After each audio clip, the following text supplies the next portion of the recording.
Hey everybody, this is Steven from PopCultureMaven.com. We're back with this week's new comic book reviews, and it's actually a pretty good sized week. A lot of stuff, to get to. A lot of new books, some returning books. So let's get right to it.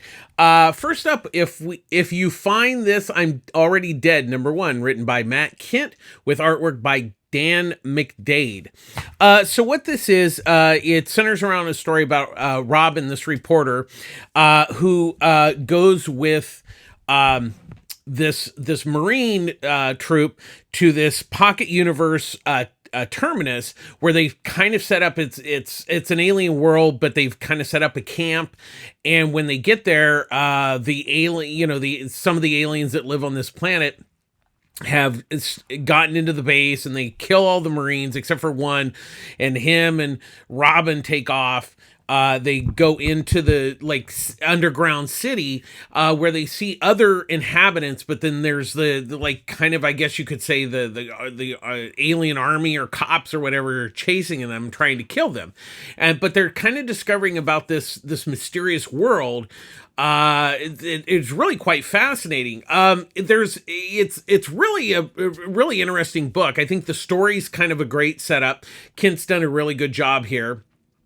There's a lot of action and stuff, but there's also a good amount of mystery about this alien world. It's very fascinating. And then you have McDade's artwork that's really nice. It really adds a great quality to the story, and it's just it's interesting how both the story and the art really put you in Robin's place of this despair, scared, she's scared out of her mind, but she's totally fascinated by this other world. So it really is quite good. Definitely well worth checking out this week. I really like that. Really like this book this week.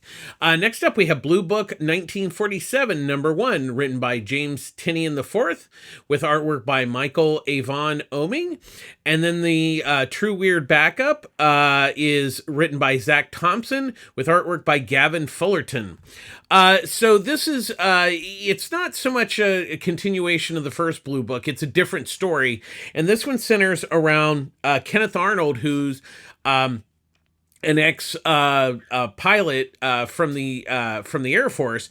And he's over the Pacific Northwest, and they're looking for this down plane. The word goes out, and so he starts looking, but then he sees these UFOs. So it's another UFO true story based on a true incident. And Kenneth Arnold's was a real person. And so about these mysterious objects that appeared over the Northwest over time.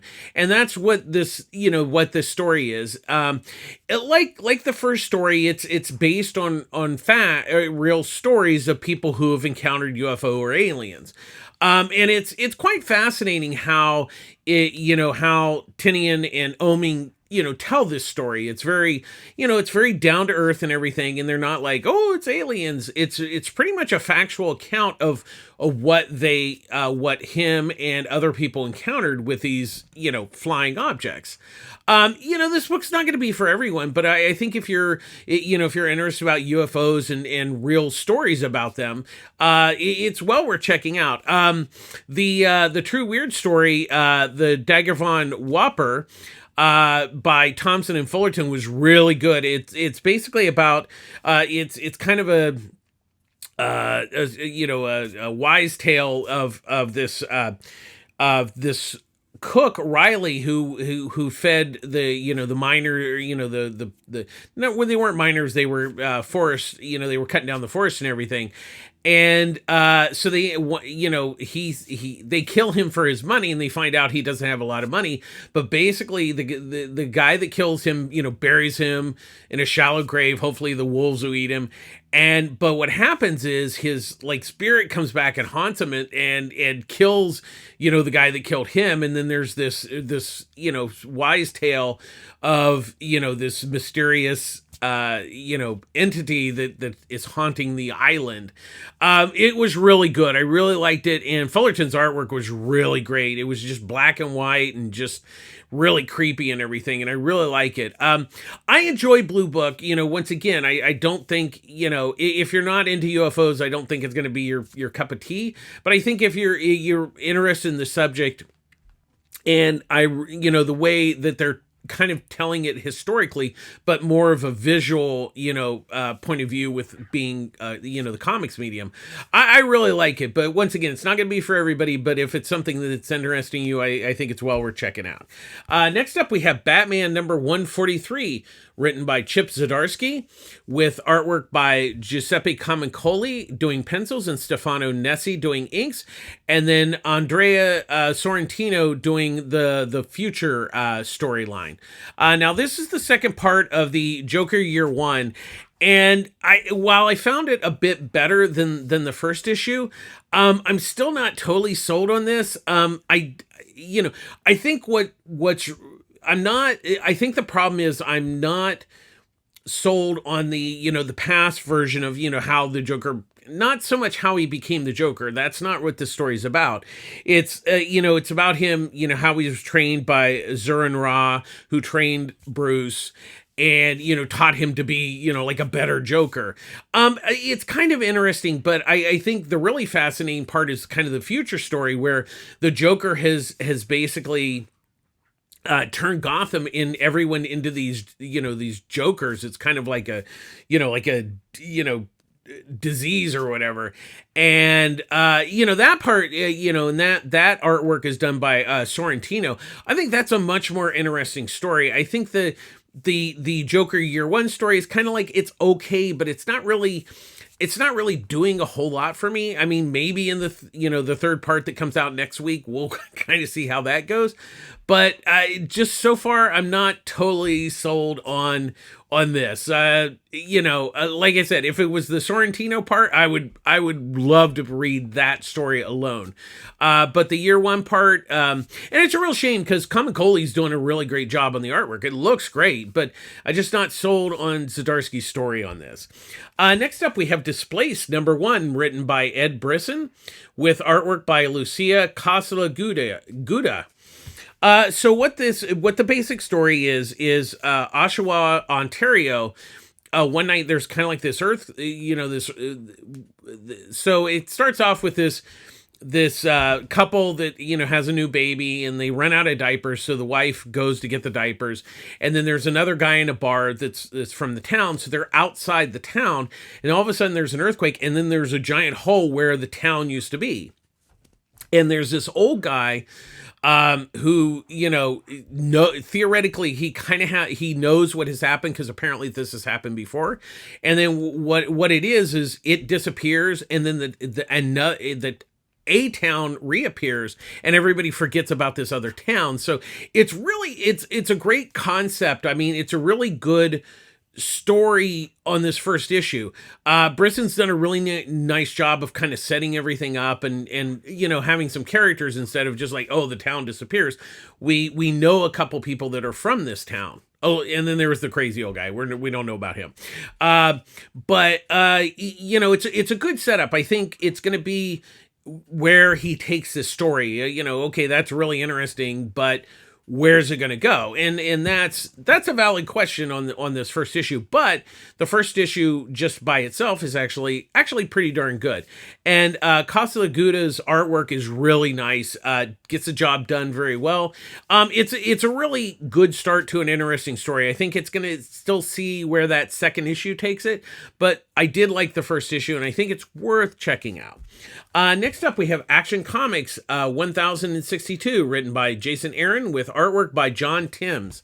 So this is the second part of the first storyline that Jason Aaron's written. And what it is Bizarro now has magic, he has magical powers because magic affects Superman, makes it's one of his weaknesses, where Bizarro is one of his powers. So he's now absorbed the magical powers from 3 wizards, and he's now turned Metropolis, everybody's Bizarros, and Superman's actually trying, he's trying to fight becoming a Bizarro.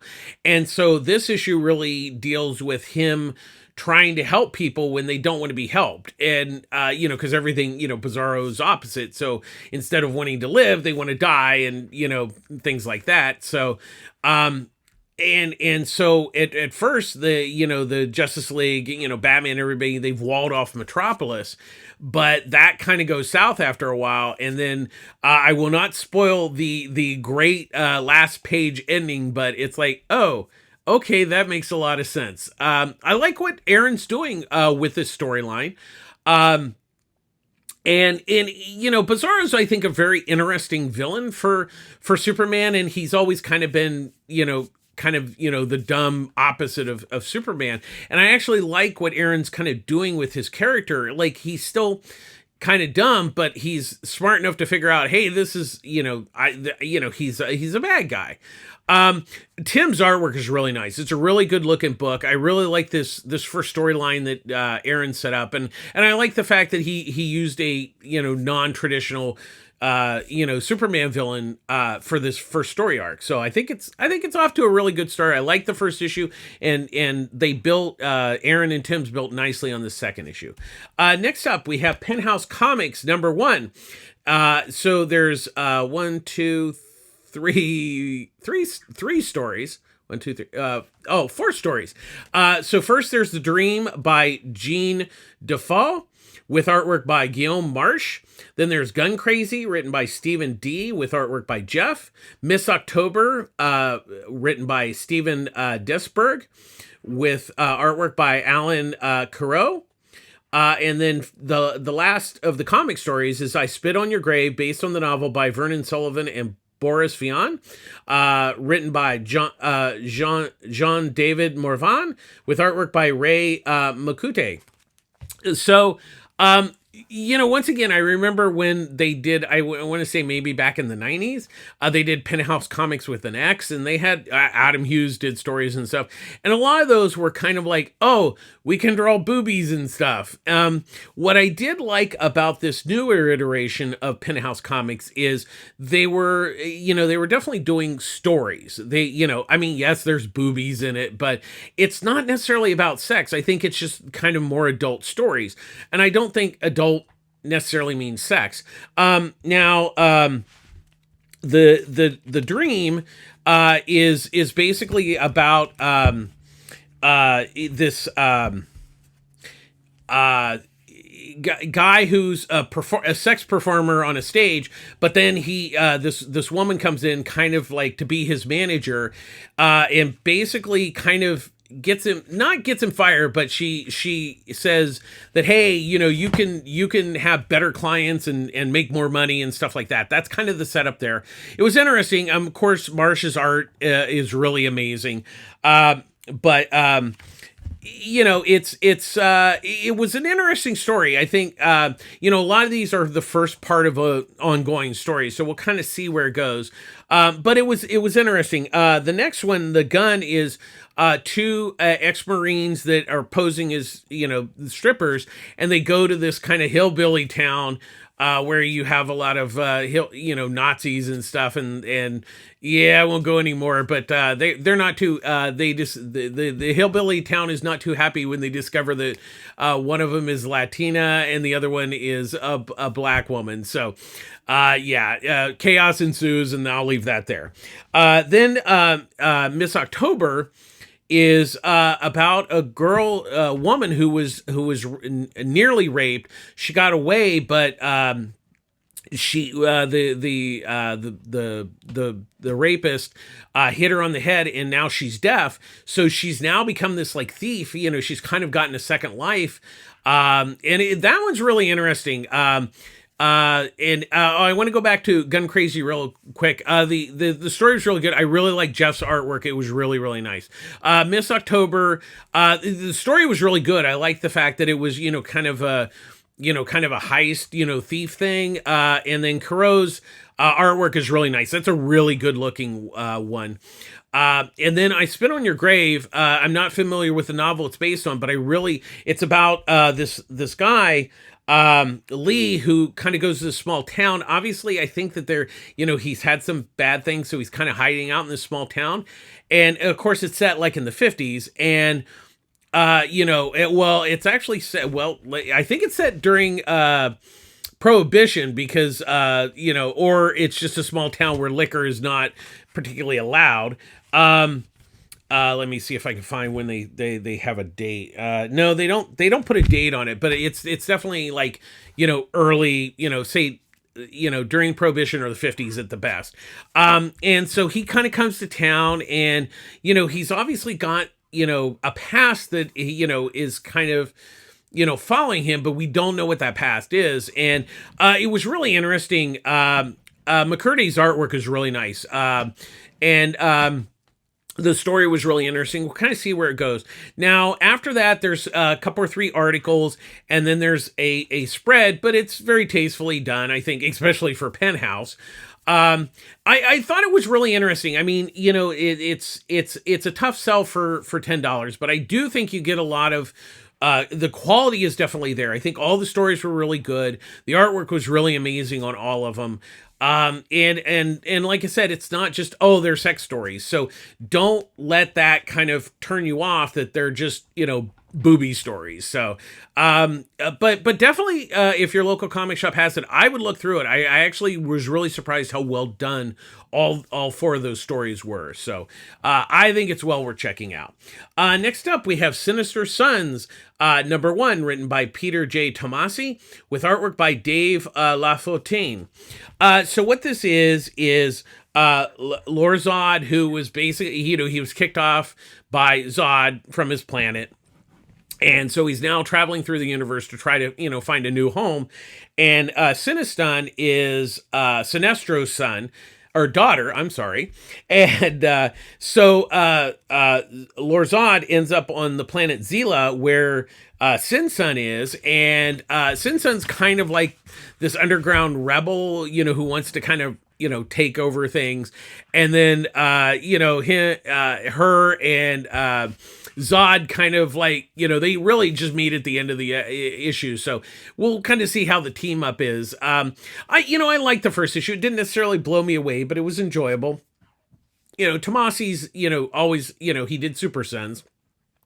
So this is kind of the opposite. So we'll kind of see where it goes. And Lafontaine's artwork is really nice. So it's a really good looking book.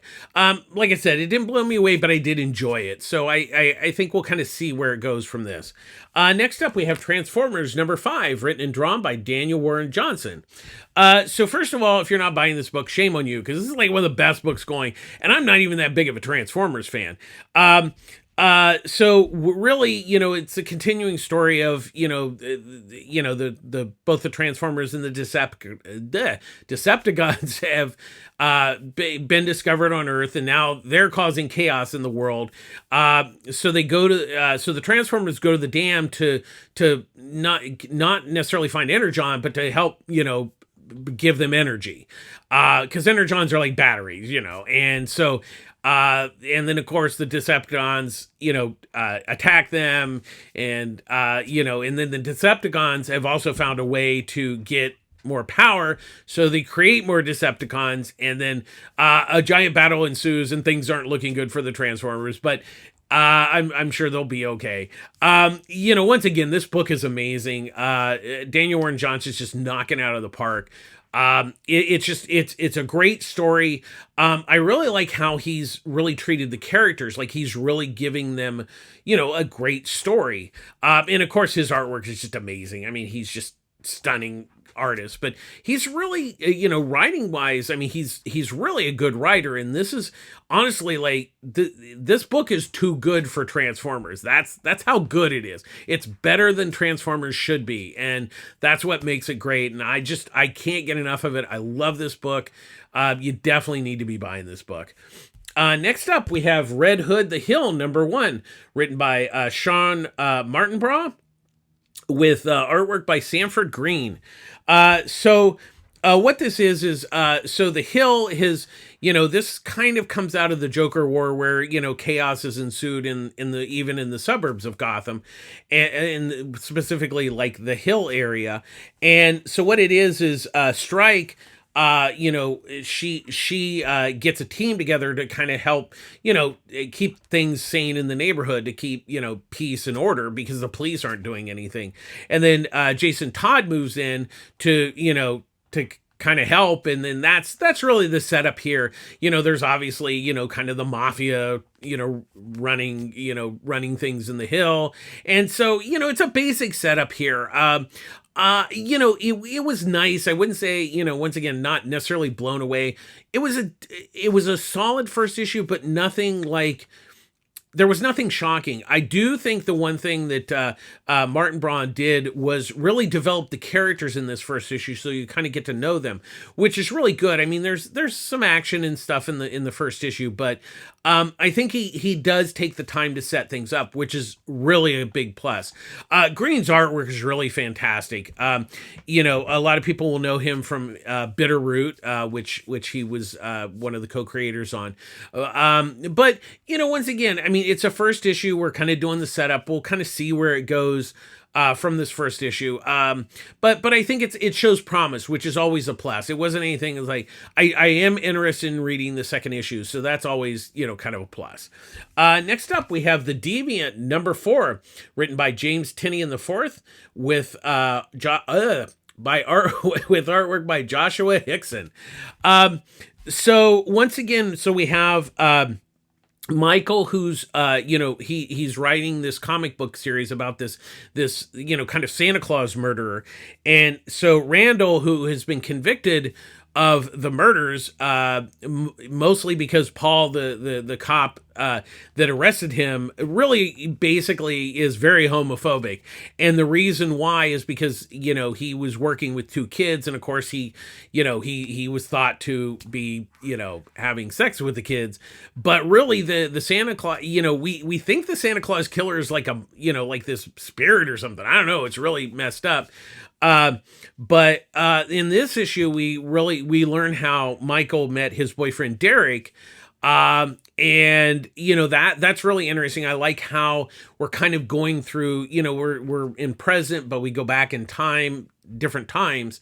I really like how Tynion is doing this story, how, he's moving forward with the present story, but, cause the Santa Claus killer has come back, and so, but how the present relates to the past, and how it all just really flows together so well. And Hickson's artwork is amazing. It's really a good looking book. Definitely well worth checking out. I'm really digging this book, and I really like how, it's the mysteries unfolding, and each issue kind of just keeps getting better and better. Next up, we have Our Bones Dust #3, written and drawn by Ben Steinbeck. So this is, so there's the feral boy who is being chased by this cannibal family. And so he gets to a ruin, and he, kind of ambushes them. And, also we saw last issue that the AI Atlas, was destroyed, but we find out that his body was destroyed, but he's still in there. And I really don't want to give any more away, but there's going to be a connection between Atlas and the feral boy going forward, and I think that that's really interesting, along with kind of the dystopian world that Steinbeck has set up here. I really like this, and a lot of the book is actually told without dialogue. It's a lot of it's visual, which is really interesting. But I'm really fascinated by this book. I mean, we've had a lot of dystopian, comics lately, but Steinbeck has really found kind of a different way to tell this story, and I think that's what I really like about it. It's just kind of has a really unique flavor to it. And the artwork's absolutely amazing. It's really gorgeous, but the story goes along really nicely with it. And, it's still well worth checking out. Next up, we have Beware the Planet of the Apes #2, written by Mark Guggenheim, with artwork by Alvaro Lopez. And then there's excerpts from Adventures on the Planet of the Apes, written by Doug Munch, with artwork by Alfredo Alcola. So what this is so this was really set in the original, 60s, 68 versions of the film. And, so there's, there's Lucius, who is like I believe it's the cousin of Zira and Cornelius. And so they go to the Forbidden Zone because he's been kidnapped. And so when they go there, they find these mutants, and now that ties into the second film, Beneath the Planet of the Apes, where they worship a nuclear bomb, which is where we know from the original film that the Planet of the Apes is actually Earth after the nuclear war, and the apes have become sentient. And of course, with the newer versions, we learn how the apes became that way. There's kind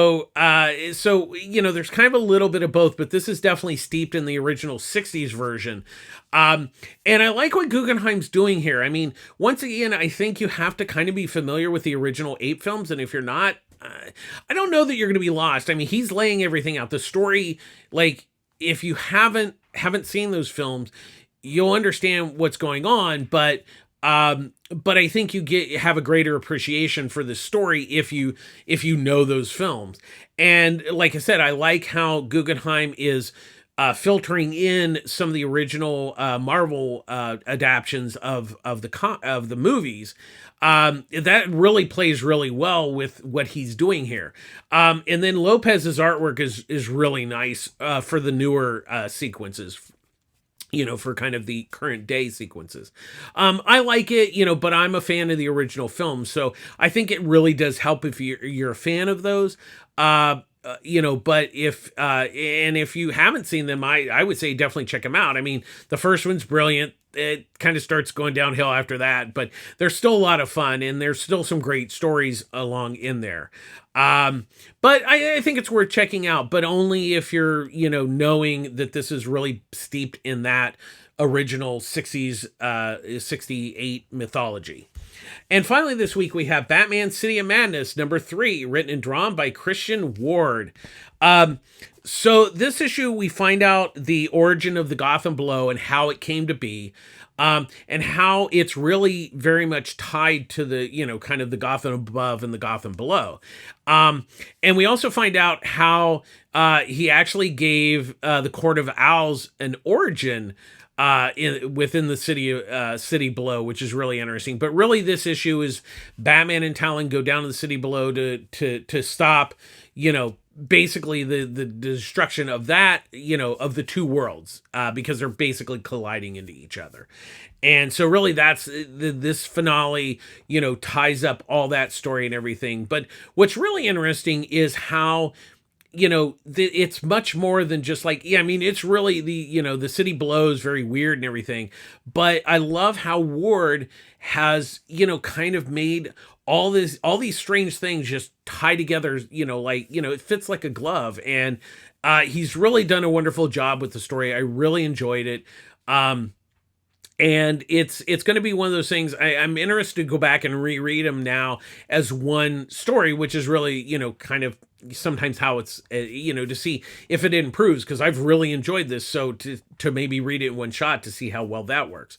And of course, Ward's art is absolutely amazing. The color work is just stunning. It's really been a great ride. I know it's probably going to be kind of hard to find the first, probably the first couple of issues. I know that they're going to, put this out possibly as a hardcover and then later on as a trade, but it was definitely well worth checking out and well worth buying. I really enjoyed this book, and Ward really did a fantastic job on this. That's going to do it this week. Thanks for watching. As always, public service announcement. I get all my comics at Pulp Fiction Comics, Long Beach, California. Ryan runs a great store over there. There's Annie, there's Wendy, there's Derek who does their socials. It's a really great store. They offer discounts on their trades and hardcovers, and they have a great manga selection, a really wonderful all ages section. They even have a section for local talent if they have comics or art, prints and stuff. They have a pull service, so you don't miss any of the issues. It's really a great comic store. If you're in the Long Beach area, definitely check it out. And as always, really support your local comic shop. They're the backbone of the industry. Times are really tough. I know a lot of stores are struggling. But make sure that if you do order stuff, definitely pick it up on a timely basis, because they have to pay for it before you get it. So it's really important that you buy you buy what you order, but support your local comic shop. And as always, we end our show with be kind to each other, and be kind to yourself. It doesn't it doesn't cost anything to be kind. I know times are tough on many different levels, but taking care of yourself and others is very important. There's a lot of craziness out in the world, but being kind, it's just simple things. Just like opening a door for somebody. Thank you. Hello. How you doing? Acknowledging existence makes a big deal, but really also take care of yourself. I know it's hard sometimes. There's a lot of stuff that can get you down, but do something a little nice. It doesn't have to be. You don't have to spend money and stuff. Just read a book, take some time. Just spend time on yourself. That's very important. So that's going to do it this week. As always, please like and subscribe to our YouTube channel. Comments are welcome. We've had some great comments lately, so thanks for those. It's always appreciated. And please share our review videos. It's really great to get more exposure. And as always, I try to not just review number one issues. I try to keep going with issues and see if they're still as good as when they started. So I know a lot of reviewers are, it's all about number ones. And yeah, that's important. But I think if a book continues to do well, I think you should really point it out. So that's going to do it this week. Thanks for watching. And just take care of yourselves out there. It's tough, but please take care of yourselves. This is Steven from PopCultureMaven.com signing off. We'll see you again next week. Thanks a lot, folks. Bye-bye.